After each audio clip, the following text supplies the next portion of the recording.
What does it take for you to be fulfilled in a story? Is it the way dynamics are tackled, how certain themes are pushed in the narrative, or is it only a time and place thing that you can't really seem to shake why you like the story, but because it was the right time and place, your heart decided to fall in love with this series? Well, as much as those are all great fulfillments, recently for myself, one of my favorite qualities about a series, no matter the title or genre, is the gratification of growth. And in this case, in the anime and manga sphere, a good way of showing that off is none other than a transformation. Transformations go a long way for me to see a series hitting a checkpoint in its act, and knowing that from here on out, the way certain character tackles situations and or fights even are probably going to be a lot different, but in a way that shows off an achievement in the story. And when a series has more than one of those moments, it can be every so often where fate leads you in a direction that you might not always think is a checkpoint you want to reach. Just to be clear, I think a majority of transformations these days are a way for the artist to express their creativity in a way they see fit for their series. And it's not like it's the end-all be-all if a transformation doesn't really make the most sense. Just see it in a way as the mangaka giving you a place to feel gratitude for in making it so far in their story.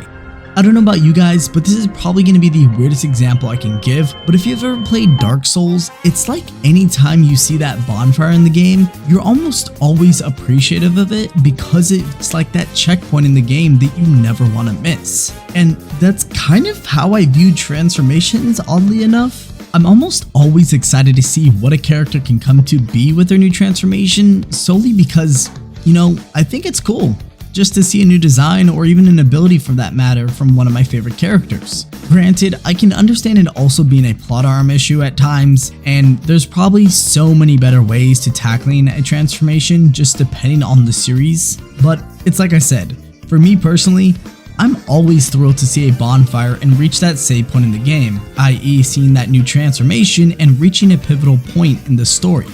So, what are the real intentions behind a transformation?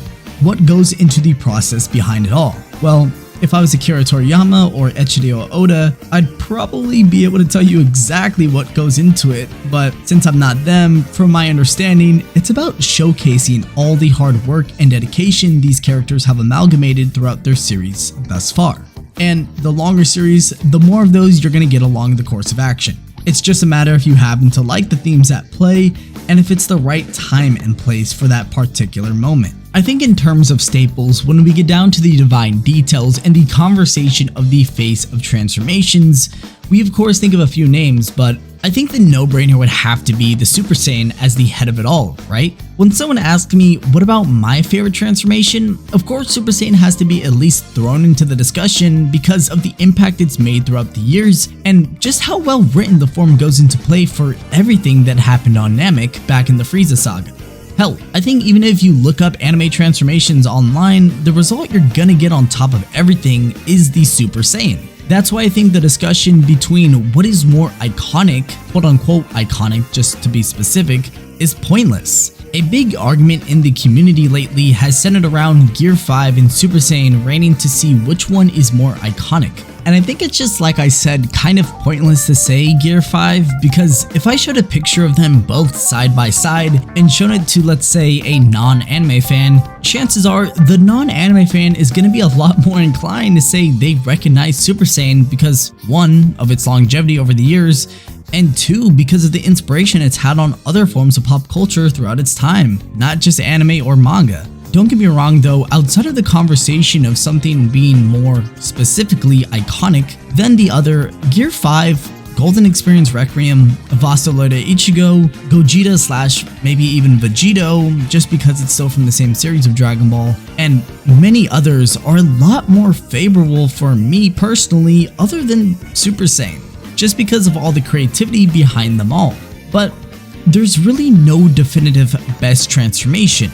It really all just comes down to what your favorite is.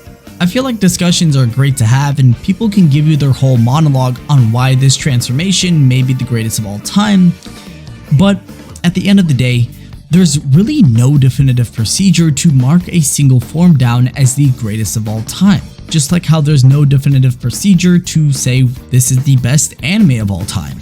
That's kind of why just the whole idea centered around which form is the best of all time really doesn't make much sense, like, at all.